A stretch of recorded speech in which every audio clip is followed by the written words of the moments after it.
하나님 말씀은 시편 104편 19절에서 35절까지 말씀입니다.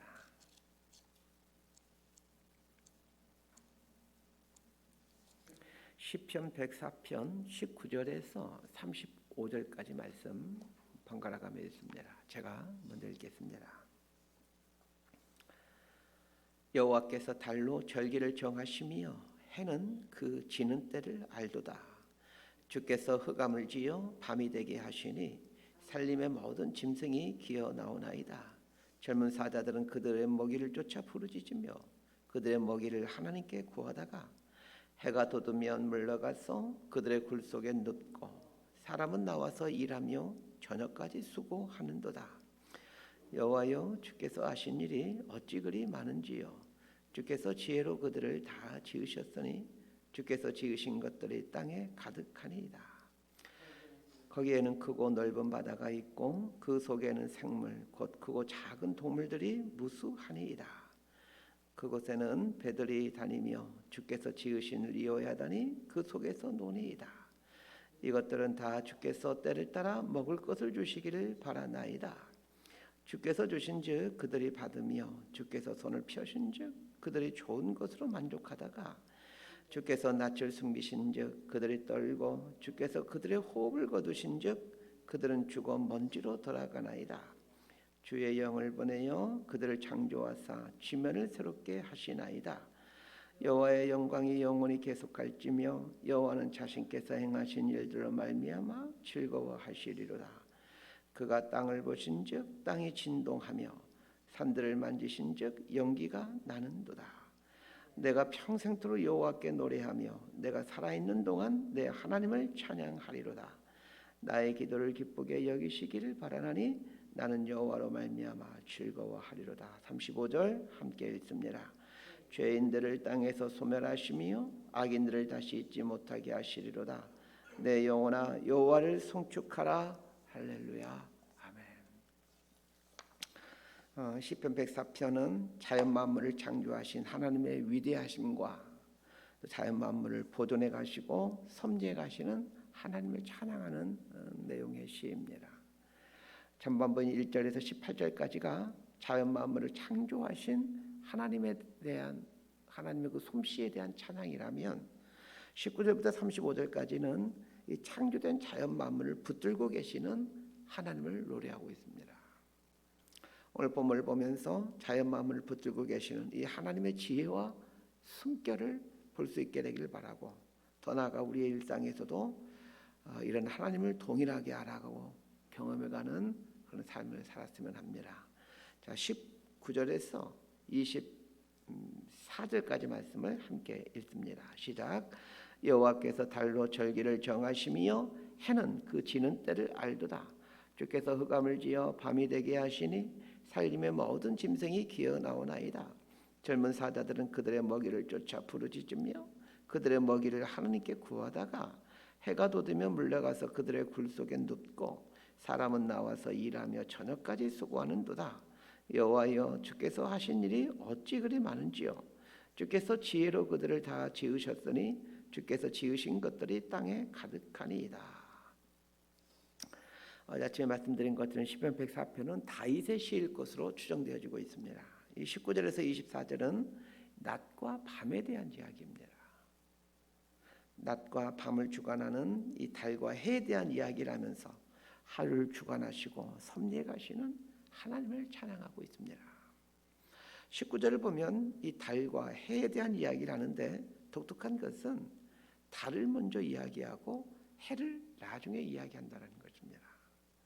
창세기 1장에 나오는 창조 사역을 보면 반복해서 나오는 표현이 저녁이 되고 아침이 되니라는 표현입니다.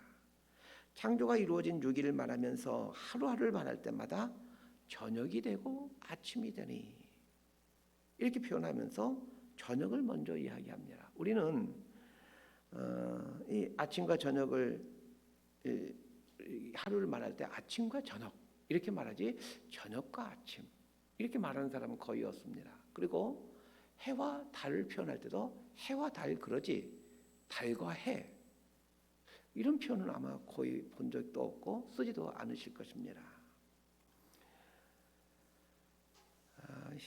그런데 히브리인들은 반대로 꼭 표현을 하더라는 것입니다. 히브리인들이 저녁을 먼저 이야기하고 아침을 나중에 이야기하는 것, 그리고 오늘 본문에서도 달을 먼저 말하고 해를 나중에 말하는 데에는 깊은 의미가 있습니다. 밤은 사람이 잠자는 시간이고 낮은 사람이 활동하는 시간입니다. 사람이 자는 시간인 밤 시간을 히브리인들은 하나님이 활동하시는 시간으로 생각을 했습니다. 그래서 하루를 말할 때 해질녘에 하루가 시작해 해질녘에 하루가 마치는 것으로 이해를 합니다. 이러한 이해는 깊은 믿음의 고백이 담겨 있습니다. 밤은 하나님이 일하시는 시간으로 밤을 먼저 언급하는 것은 하나님께서 먼저 일하시고 그 다음에 사람이 일한다라는 신앙 고백입니다. 하나님이 먼저 일하신다라는 것은 우리의 앞길을 앞서서 열어가신다라는 의미입니다. 그런 면에서 아침에 일어난 우리는 하나님께서 밤새 열어놓으신 길을 찾아 하나님이 그 예배해 놓으신 일들을 해야 됩니다. 하루를 이렇게 이해할 수 있게 되기를 바랍니다. 오늘 하루도 하나님께서 어젯밤에 창조해 놓으신 날입니다. 우리는 해 떴으니까 날 시작하는구나 이렇게 생각하지만 믿음의 해석은 그렇게 해석하는 게 아닙니다. 우리가 잠자는 어젯밤에 하나님께서 오늘 낮을 새롭게 밤새워 창조해 가셨던 것이다 라고 이런 믿음의 고백을 하셨으면 합니다. 하나님께서 창조해 가시고 준비해 놓으신 하루다라는 이런 믿음을 갖고 이 하루를 살아가는 것입니다. 하나님이 창조하신 날이고 하나님이 예비하신 하루라는 믿음을 갖고 살아가는 사람이 어찌 죄에 거하며 살 수 있겠습니까? 하나님이 예비해 놓으신 하루임을 믿는 사람이 어찌 좌절하며 낭망하며 살 수 있겠습니까? 하나님이 창조하신 하루이고 하나님이 예비하신 하루임을 믿는 사람이라면 어찌하든지 하루 일과 속에서 하나님을 찾으려 하고 또 하나님의 뜻을 이루기 위해 애를 쓰게 될 것입니다. 이런 게 하나님을 믿는 신앙인의 삶입니다. 오늘 본문 19절을 보면 여호와께서 달로 절기를 정하시며 이렇게 말하고 있습니다. 성경에 나오는 모든 절기들은 하나님께서 정하신 절기들입니다. 이 땅에 존재하는 모든 나라들에는 다 국경일이 있습니다. 우리나라도 많은 국경일이 있죠. 신정부터 이제 구정도 있고, 3.1절, 식목일, 광복절, 제헌절, 개천절, 한글날 이런 기념일의 명절은 그 나라가 경험한 사건과 다 관련되어 있습니다. 그러나 성경에 나오는 절기는 이스라엘 백성들이 경험한 절기가 아닙니다. 하나님께서 일방적으로 정하시고 그걸 지키라고 하십니다. 하나님이 정하신 절기를 보면 하나님의 인류 역사를 어떻게 이끌어 가시는지를 보여줍니다. 자, 6월절이라는 절기를 볼까요? 6월절에서 시작한 그 6월절은 어린 양의 피를 잡아서 문설주에 바르라는 그런 절기이죠. 하나님께서 먼저 전혀 이스라엘 백성들이 알지도 못하는 이 6월절 절기를 지키라고 말씀하십니다. 야, 문설주에 피를 발라. 이렇게 해서 지키는 절기가 6월절이죠. 6월절에서 시작한 절기는 초실절로 나아가고 그 다음에 칠칠절로, 그 다음에 초막절로, 그 다음에 나팔절로 나아갑니다. 6월절은 어린 양 대신 예수 그리스도의 피 흘림을 보여주는 사건입니다. 이어서 오는 초실절은 부활하신 예수님을 예표해 주는 사건이죠. 이어서 나오는 오순절은 성령 강림을 말해줍니다. 이어서 나오는 초막절은 광야 같은 이 땅에서의 신앙생활하는 삶을 말해줍니다. 그리고 이어서 나오는 나팔절은 주님의 재림을 의미합니다. 이렇게 하나님이 정하셨던 절기는 인간 역사를 향한 하나님의 구속계획을 보여주는 절기들입니다. 하나님은 달을 통해서 절기가 다가오는 것을 말씀하시고 그 절기를 지켜가게 하십니다. 20절에서는 밤이라는 시간을 하나님께서 어떻게 섭리해 가시는가를 말해주고 있습니다. 밤 시간에는 사람들이 잠을 자기 때문에 자연 만물에 어떤 일들이 일어나고 있는지 알지를 못합니다. 그러나 밤이 되면 산에 있는 짐승이 나오게 하여 활동하게 되죠. 밤이 되면 산에 있는 짐승들은 활동하다가 또 아침에 해가 떠올 때면 물러가서 자신의 굴 속에 눕습니다. 밤에는 해가 돋으면 사람은 일어나 활동하게 합니다. 이렇게 낮에는 사람이 활동하게 하고 밤에는 짐승들이 활동하게 합니다. 하루라는 시간 안에 모든 만물들이 효율적으로 이 지구라는 공간을 사용해 가도록 하나님은 간섭하십니다.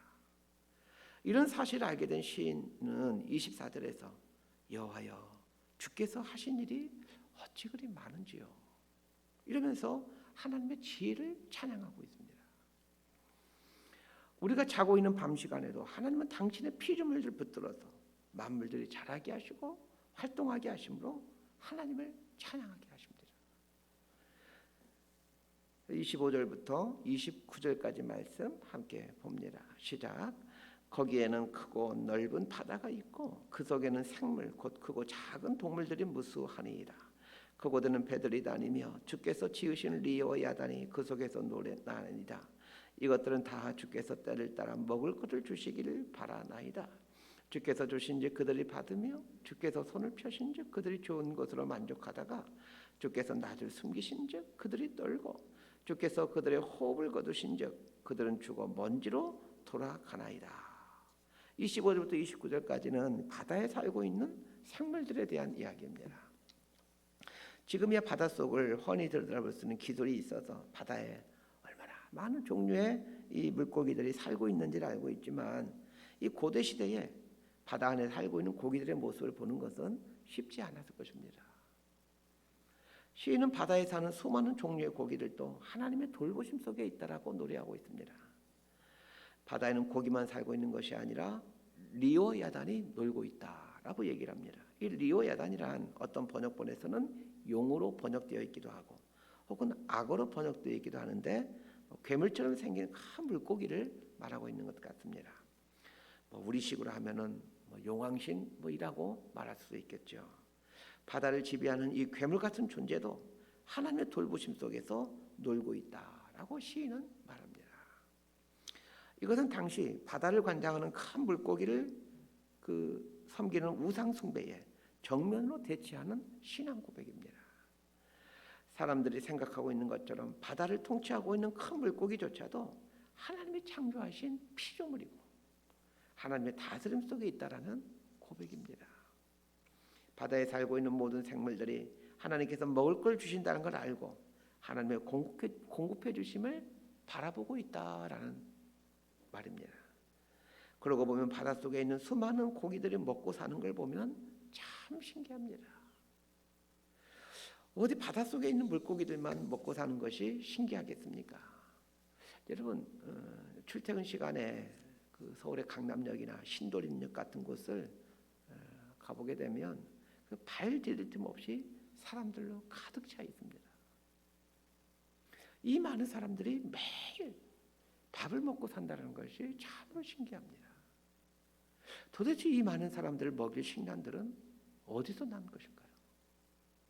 모두가 하나님께서 주시기에 먹고 사는 것 아니겠습니까?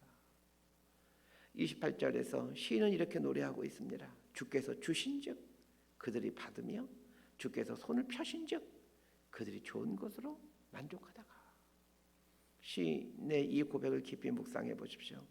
하나님께서 주시니까 모든 만물들이 그걸 받아 먹으며 산다라는 것입니다. 하나님께서 손을 펴시니까 그것들을 받아 만족하며 산다라는 것입니다. 우리의 삶에 대해서도 이런 믿음의 고백들이 있었으면 합니다. 하나님께서 손을 펴사 우리에게 때를 타라 필요한 것들을 주시지 않습니까? 우리의 문제는 하나님께서 때를 따라 필요한 만큼을 주심에도 늘 많이 달라고 아우성을 친다라는 것입니다. 이게 우리들의 고통 아닙니까? 많이 달라는 것에 우리의 간심과 간구를 하게 되어지면 하나님의 나라와 하나님의 의를 구하는 것에 삶을 내어드릴 수가 없습니다. 그래서 예수는 우리에게 분명하게 말씀해 주셨습니다. 먹을 것, 입을 것, 그거 때를 따라 주시니 그거 염려하지 말고 하나님의 나라와 하나님의 의를 구하며 하나님 영광을 드리는 삶을 살아라. 이렇게 말입니다. 잘 생각해 보십시오. 먹을 것, 입을 것 없게 하신 적 없으십니다. 먹을 것, 입을 것 책임져 주심으로 하나님의 나라와 하나님의 의를 구하며 살 수 있는 그런 환경들을 충분하게 허락해 주셨음에도 사람들은 하나님의 나라와 하나님의 의를 구하는 삶을 살지 않습니다. 더 맛있게 먹을 것, 더 많이 먹을 것 구하는 삶을 살아가는데 온통 에너지를 거기에 집중합니다. 이런 삶을 살다 보면 평생 하나님의 나라와 하나님의 의를 구하지를 못합니다. 사람이 본래 지으신 그 목적대로 살지를 못하는 것이죠. 자연 만물들을 잘 보시길 바랍니다. 일례로 사자를 보십시오. 오늘 본문에서 사자를 다윗이 언급하고 있는데, 사자는 내일과 모레 먹을 것을 오늘 준비해 가지 않습니다. 심지어 사자는 오늘 짐승을 잡아 먹었으면 자기 앞으로 식량이 지나가고 있어도 건들지도 않습니다. 오늘 노루 한 마리를 주셨으면 노루를 먹고, 내일 사슴을 주시면 사슴을 먹습니다. 주는 대로 먹습니다. 사자뿐만 아니라 모든 피조물들이 다 그렇게 살아갑니다. 유독 인간만 다른 피조물들과 다르게 삽니다. 몇 년치 먹을 것을 준비해 놓고 그 몇 년치도 더 맛있고 풍성한 걸로 준비해 놓으려고 애를 쓰고 살아갑니다. 그러니 평생 그 일에 아까운 인생을 소비하다 죽는 것이죠. 심지어는 새벽에 일어나 교회에 나와 하나님께 기도하는데 그 기도도 더 맛있고 더 풍성한 것을 얻게 해달라는 기도입니다. 더 맛있고 더 풍성한 것을 먹게 되면 뭐가 달라질 것 같지만 다 똑같습니다. 저는 아침을 교회 이제 새벽에 마치고 집에 가지 않습니다. 교육자가 된 이후로 평생 그렇게 살아왔습니다. 집에 가면 잠을 자기도 하고 그렇기 때문에 아침 시간을 별로 사용하지 않고 새벽 예배 마치면 전도사 때부터 집에 가지 않고 교회에서 있습니다. 교회 냉장고에 이제 먹을 거를 갖다 놓죠. 아침을 먹어야 되니 아침에 떡을 먹기도 하고 종종 누룽지를 먹습니다. 주일날 교회에서 밥이 남으면 그걸 누룽지로 만듭니다. 그리고 그 누룽지하고 김치를 먹습니다. 누룽지와 조촐한 김치 하나를 넣고 먹을 때 드는 생각이 있습니다. 왕이 먹는 산의 진미가 부럽지 않다는 것입니다. 얼마나 맛있는지 모릅니다. 혹시 집에 밥이 남은 분들은 저에게 기증해 주시길 바랍니다. 29절을 보면 주께서 낮을 숨기신즉 그들이 떨고 주께서 그들의 호흡을 거두신즉 그들이 죽어 먼지로 돌아가나이다. 이렇게 말하고 있습니다. 산에 사는 짐승이나 바다에 사는 물고기들이 매일 하나님께서 주시는 양식을 공급받으며 하나님을 찬양하며 살다가 어느 순간 하나님의 얼굴을 숨기시는 순간, 이제 내가 소멸할 때가 되었구나 생각하고 먼지로 돌아간다는 것입니다. 우리 인생도 마찬가지입니다. 우리의 일생을 매일 돌보시고 인도해 가시다가 어느 날 하나님께서 호련히 우리에게 당신의 얼굴을 숨기시는 날이 올 것입니다. 그날이 호흡을 멈추는 날입니다. 우리가 해야 될 일이 있다면 모든 자연 만물들이 살아있는 동안에 매일 하나님의 얼굴을 보며 살듯이 우리 또한 그러한 삶을 살아야 된다는 것입니다. 오늘도 내 삶을 향해 얼굴을 비춰주시는 하나님의 얼굴을 보며 살아가십시다. 하나님의 얼굴을 보며 하루를 감사하며 인생 사건들을 감사하며 살아가십시다. 30절에서 35절까지 말씀 함께 읽습니다. 시작. 주의 영을 보내어 그들을 창조하사 지면을 새롭게 하시나이다. 여호와의 영광이 영원히 계속할지며 여호와는 자신께서 행하신 일들로 말미암아 즐거워하시리로다. 그가 땅을 보신즉 땅이 진동하며 산들을 만지신즉 연기가 나는도다. 내가 평생토록 여호와께 노래하며 내가 살아있는 동안 내 하나님을 찬양하리로다. 나의 기도를 기쁘게 여기시기를 바라나니 나는 여호와로 말미암아 즐거워하리로다. 죄인들을 땅에서 소멸하시며 악인들을 다시 잊지 못하게 하시리로다. 내 영혼아 여호와를 송축하라. 할렐루야. 모든 자연 만물들이 하나님의 허락하신 때를 살다가 먼지로 돌아갑니다. 그러면 하나님은 하나님의 영을 보내어 또 새로운 것들을 창조하심으로 이 지면을 채워가십니다. 사람도 마찬가지입니다. 우리 세대가 사라질 때쯤이면 또 다음 세대를 창조하셔서 이 땅을 새로운 땅으로 만들어 가십니다. 우리가 만들어낸 세상과는 또 다른 세상을 우리의 다음 세대들이 만들어가게 함으로 또 하나님은 그들을 통해서 영광을 받으십니다.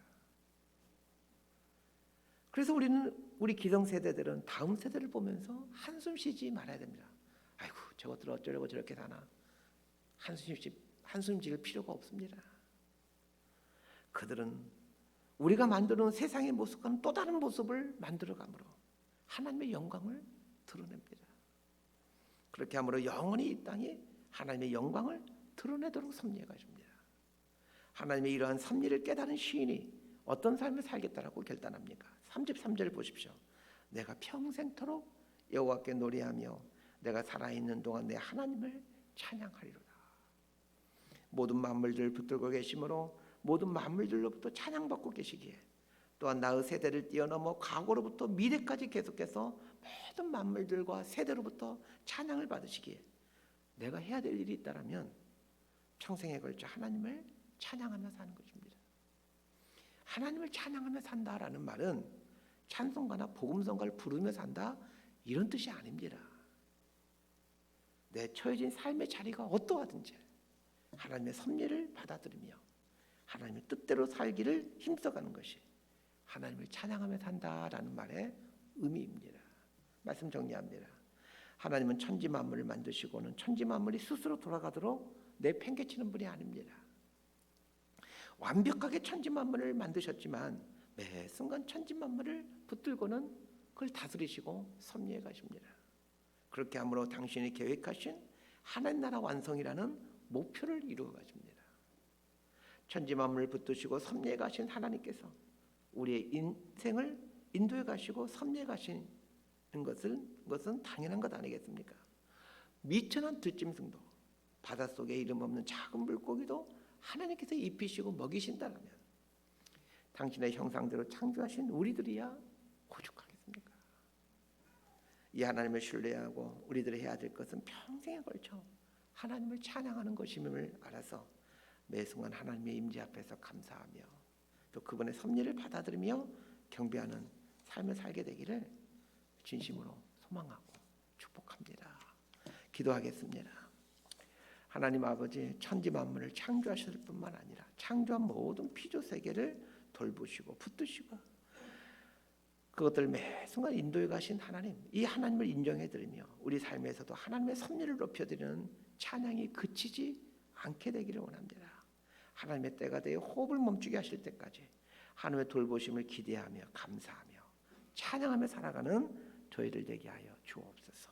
예수님 이름으로 기도드리옵나이다.